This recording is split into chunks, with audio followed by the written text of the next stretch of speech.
I'm a guest in this country. You are. Mm.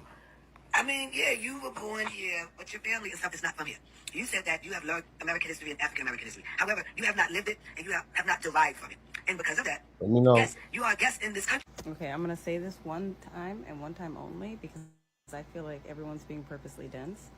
That video was in reference to me saying, when y'all are coming online saying, "Oh, this isn't our fight," you guys are basically saying you don't care about other black people.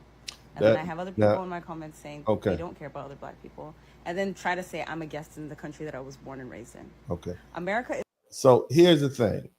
Okay, family, so I can kind of lay the car. I got plenty of video footage to review. But for the most part, okay, we got a lot of black people, okay? A lot of, I guess you would say, Caribbean and African people who take offense at the fact that black Americans have kind of stood their ground, you see? And we are no longer allowing them to, hide up under us, so to speak. Okay.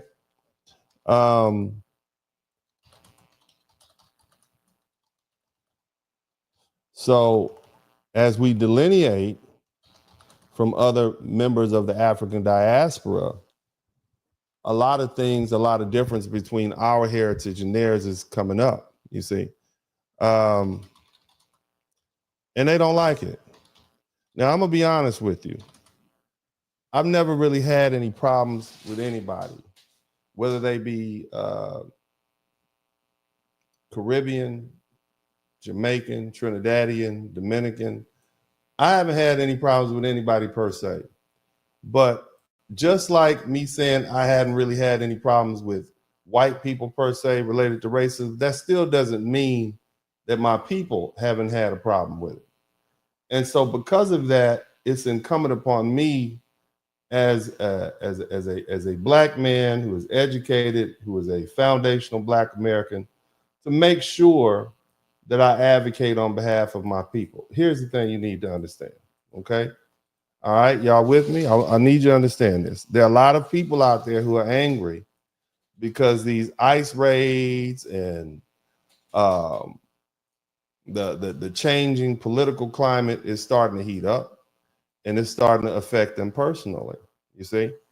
And so because of that, they want to try to get everybody dragged into it. And for the most part, foundational black Americans are saying, hey, this is not our fight. Not our fight, nothing to do with us. And, you're going to have to, fight your own battles.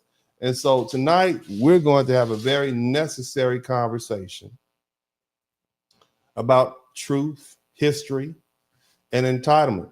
You see, there's a growing trend in this country, one where newly arrived immigrants, whether they're from Africa, the Caribbean, Latin America, or elsewhere, come to this land and enjoy the full rights and protections of the 14th Amendment. Somebody type 14th Amendment in the chat room without ever understanding who that amendment was actually written for.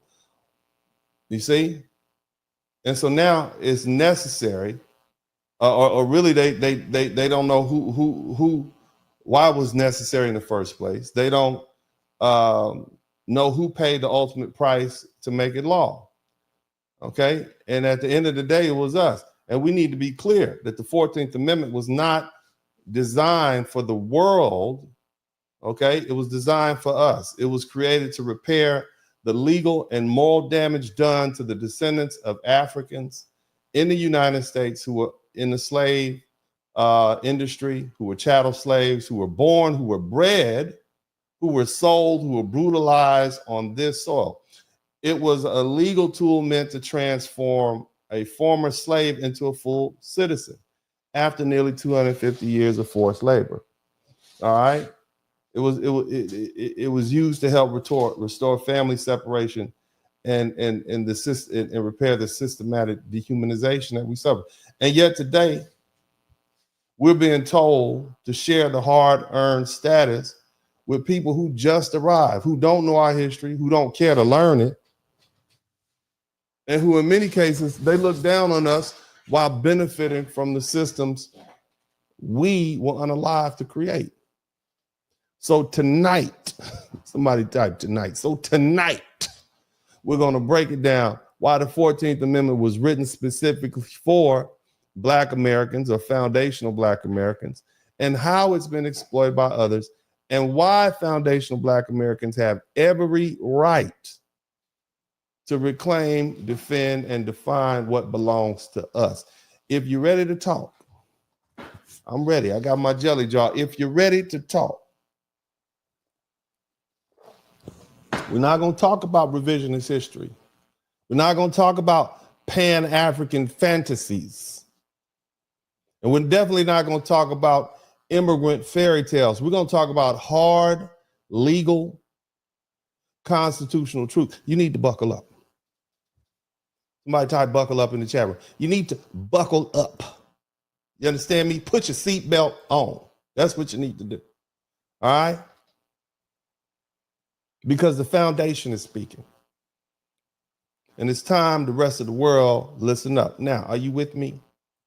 Let me know if you're with me. Now, here's the thing. Here's the deal. All right? Somebody type, here's the deal in the chat room.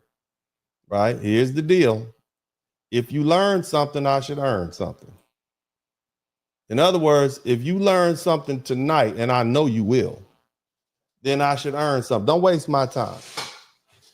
Okay? If you learn something, I should earn something. I'm not begging. I'm just saying you pay for quality. You understand? Now, that being the case, if I don't do my job, you don't have to pay me a dime. But if I do my job, right? If I do my job, then I should earn something. Nevertheless, let's go ahead and dig deep. Right? First of all, let's go ahead and lay the foundation. Now, I found a lot of different videos on this particular subject. One of them stands out, and I'm going to go ahead and just play it because I want you guys to hear how I I guess we would say our counterparts in the diaspora are talking about us. You see, when I say our counterparts, I'm talking largely about our African and Caribbean counterparts. Listen to this young man speak. So, ever since Trump passed what he passed, right? The whole 6-3 judges and all that, I see a lot of FBA coming online celebrating, saying, turn in your passport, saying it's time for you to go home, saying Trump just solidified indigenous Black Americans and their rights to the land and all that. So I'm just wondering, like, does this mean we have been arguing with dumb people called FBA? Because the whole basis of the argument was we've been arguing with dumb people called FBA. Now, if I went to your West African country and I began to call the dumb people of Ghana, the dumb people of Nigeria, you would have a fit. You call me disrespectful, but you could come to my country, benefit from what my people have sacrificed for, sit on our land and call us dumb. Okay, check. Go ahead, my brother. Because you said you're not African. You said you're indigenous to the land. You said you were here before the white man showed up. No, what we said was what we said. And you seem to be uncomplicated in your mental state. And you seem not to be able to understand what was said. And that's why I have had to come off of my vacation. Somebody type Uncle D's vacation with my white robes on and come and correct you. Because sometimes I get on this internet and I'm angry because I don't like the disrespect. You understand me? And so now we're going to deal with it because you didn't call me. I mind my business. Uncle D was on vacation with the feet up, chilling, enjoying my life, being who I be. You understand? I've done all I'm supposed to do. But you, sir, with your tight sweater, okay, and your polo style shirt, you decided to come wake me up off my summer vacation. So here we go. Go ahead and finish saying your little words, sir. Go ahead, sir. Slaves. So why are you celebrating about an executive order, 14th Amendment, that was passed for slave children of slaves? I thought you're not from Africa, you're indigenous. So how are you a child of a slave then? How? Two things can be true at the same time, sir. Okay? But let me go ahead and let him finish. I don't want to be up here and stroke out. Okay, have a heart attack yelling at this man on the internet. Let him finish. Go ahead. You guys will celebrate anything, even your demise. I swear to God, you black Celebrate Americans, anything. anything the white man says, right? The white Contrary to man. Africans or any other person, you celebrate. Even if it is at your own detriment, you celebrate. Now, FBAs are celebrating 14th Amendment for slave kids, and they say they were not slaves. Slave kids. The 14th Amendment for slave kids. Look, get They are indigenous. Ooh. You know what you need, sir? You need some cocoa butter on your lips. That's what you need, sir. Or maybe some industrial strength Vaseline, because you are chapped. Okay, I didn't want to say nothing. I'm not here to judge you, but you and your 7-Eleven shades, okay, you need to go somewhere and put your lips in a vat of Vaseline. But I'm gonna let you finish, sir. Go ahead. You guys need a hug, bro. You need a hug. I don't need a hug, sir. We don't need a hug. But this is what I'm talking about. I'm trying to mind my business. I'm on vacation, and this is what's going on the internet. All right, but let's. There's plenty more of them. Let's listen to them. Full of immigrants, right? Yeah. Nobody's from here. The only people who can say that they're from here and they're actually from this land are the indigenous people. Everybody. Who are the indigenous? You ain't one of them. That's what you need. You're not one of them. How you know we're not indigenous to this land per se? Who is indigenous to this land? Huh? Because the indigenous ones that you're talking about, they walked over here from Siberia some thousands of years ago. All right. And the land is not made of immigrants. It was made of settlers and people who were brought here legally in chains. I said it.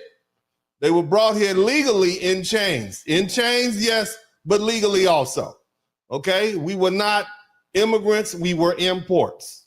And I'm talking about my foundational Black American brothers and sisters. Not all of us. Some of us came over here, okay, before slavery started in 16. Now,